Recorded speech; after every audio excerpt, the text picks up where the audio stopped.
Hey guys, welcome back to the channel. So today we have a how-to video, and it's not going to necessarily be any particular car. It's going to be regarding a car part and a modification. Now right next to me we have a spring. This thing belongs to a 98 Mercedes. Now for this particular car, there's no aftermarket support for lowering springs or a nice stance spring to kind of lower the front end and make the car look a little bit nicer. And this particular customer wants to have the ability to lower up the front end, and through his research he decided that he wanted a coil cut off of his spring.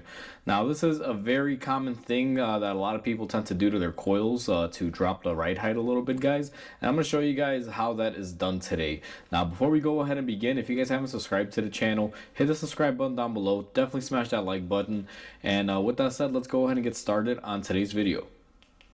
Now before we go ahead and begin this job, guys, I do want to mention this, kind of like a little disclaimer. I don't really recommend doing this on most cars, or at any car at best.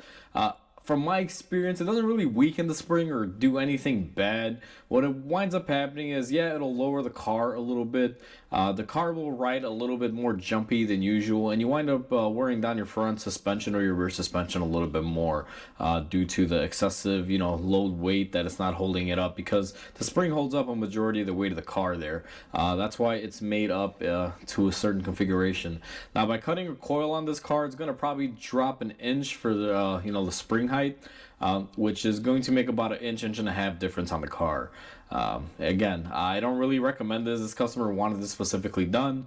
They asked for it and they told me exactly how they wanted it done. So, I'm just doing it because it's a part of the job that we're going to be doing to replace the front struts on there. So with that said, let's go ahead and get this marked up and get ready for cutting it. So we're at the bench now, and we are going to measure this for cutting. What we're going to do is go ahead and remove our rubber insulator that the spring came with, because we need to remove that for right now.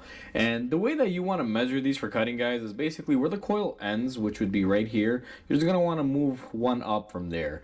Usually I take something to line it up, and then I'll make a mark, and that'll be one coil. Now you can't cut this any way you want. Let's say this is where the coil spring ends and you decide to cut up here. Well, guess what? That's not in line anywhere near where they originally cut the coil, which will give you a different ride height than what you want. So basically one coil at a time. You line something up here and you get that centered up and you make the exact same cut. Now the way that we're going to do this, I'm going to use my bushing on here, and let me get you guys zoomed in over this so you guys will see my thought process on this. So this is quite simple. We're going to take a silver marking marker. I use a Sharpie here, and then I have this I don't know, this is like a brake pin from something, and what I do is I'm going to line it up right there, and our outer edges are lined up, and that's going to be our mark. So we're going to be making our cut right there. That's going to be one coil. As you guys can see, it'll line up exactly with that. It's going to be give or take maybe a millimeter or something like that, guys. It's hard to get these exact, but that's essentially the way you want to mark it and get it ready. Now that we got everything marked up and ready to go, we are going to start cutting our spring. So we've gone ahead and we've clamped up our spring, not super tight, just enough for it to hold it. I've already gone ahead and made a little bit better mark on there with my tool where I'm going to be cutting. And our tool of choice for cutting this is going to be our cutter wheel. Fresh new blade so we don't run into any issues. Make sure you have a face mask or something on, guys, when you're cutting something like this, because this is going to spark up pretty good here. So we're going to go ahead and start cutting.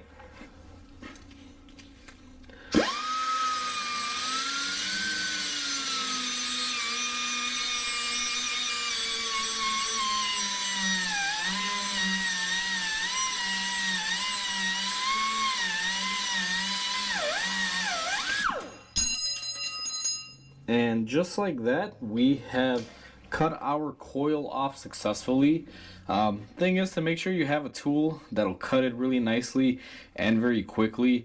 Now, when it comes down to this, it will be a little jagged once you go ahead and cut it. So what you're gonna need to do is either grab a file or something and just work that down so it's not really sharp. What I like to do is use my angle die grinder here. Let me just go ahead and switch it up here on my airline, and we are going to round it off a little bit.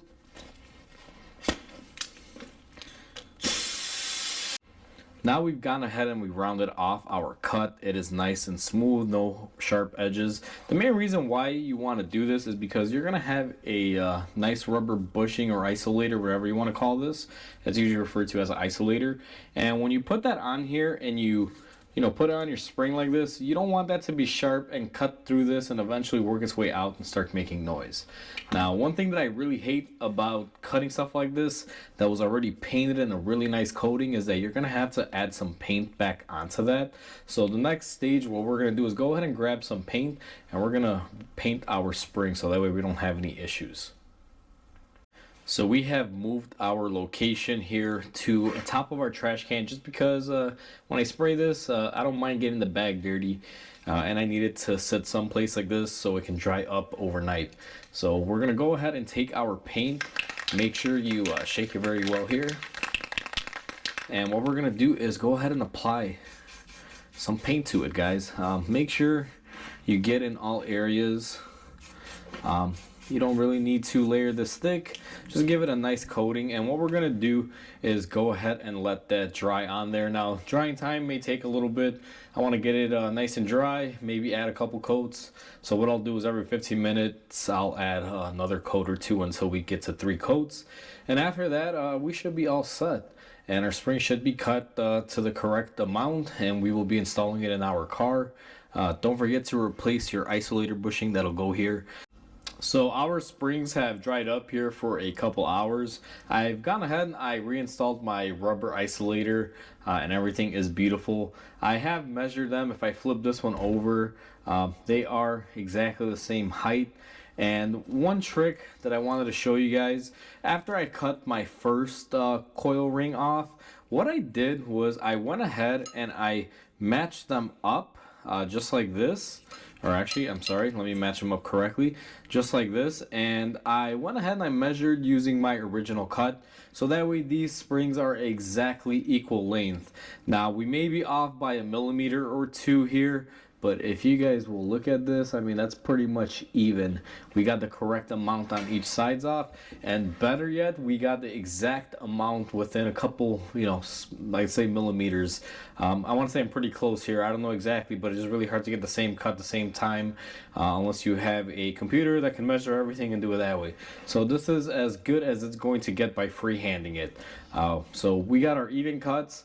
I went ahead and I checked my springs. They are even. When you rotate them to a certain extent, they both sit the same way.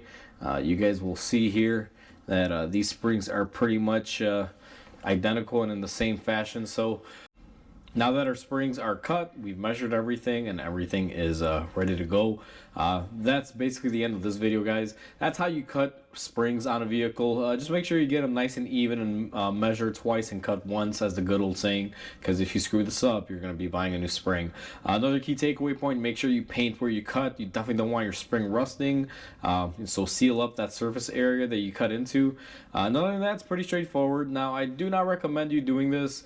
This was actually requested to me by the customer, guys, and I can feel his pain because I like to modify cars as well, and when they don't make parts to modify your car, well, you have to modify your own parts to make the car work the way you want it to, and that's what we're doing in this scenario. However, for an average everyday car, a little disclaimer, like I said, I wouldn't do this and I don't recommend doing it. This is just to show you guys how it's done. So with that said, hopefully you guys enjoyed this video. Please comment, like, and subscribe because it definitely helps the channel grow. I hope you guys have a wonderful day, and I'll catch you guys on the next video.